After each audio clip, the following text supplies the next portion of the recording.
ফাইলটা ওপেন করি। এখানে কিছু লিখি।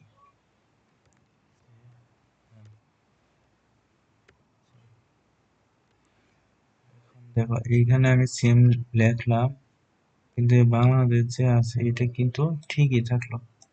এখন ওভার টাইপের কাজ হলো যে আমি সেম যে লিখবো, সেক্ষেত্রে এই যে সেম এর পরে যে ওয়ার্ডটা থাকবে সেটাও চেঞ্জ হয়ে যাবে, ওভার টাইপ হয়ে যাবে। আর এই কাজটা করার জন্য আমাদেরকে এই যে এই জায়গায় যেতে হবে, এখানে ক্লিক করতে হবে। ক্লিক করলাম, তারপরে ওয়ার্ড অপশনে গেলাম, যাওয়ার পর অ্যাডভান্সে গেলাম।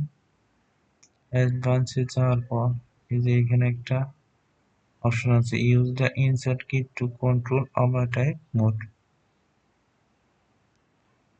এই দুইটা গিয়ে আমি কি সিলেক্ট করে দিলাম। তারপর ওকে।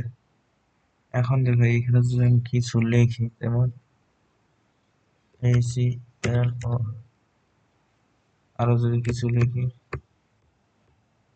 সব এই যে বাংলাদেশ লেখাটা আছে এই লেখাটা কি হয়েছে, ওভারটাইপ হয়ে এই যে হেল এই লেখাটা হয়ে গেছে। এখন মনে করলাম যে আমাদের তো আগের অবস্থায় নিয়ে যেতে হবে, তাহলে আগের অবস্থায় নিয়ে যেতে হলে আমাদের এখানে আবার যেতে হবে। যাওয়ার পর ওয়ার্ড অপশনে ক্লিক করি, এরপর অ্যাডভান্সে, তারপরে এই যে দুইটা আমি সিলেক্ট করে দিচ্ছি, এটাকে ডিসিলেক্ট করে দিই, ওকে দিলাম। এখন এখানে চাইলে কি সমস্যা নাই, আগের মতো।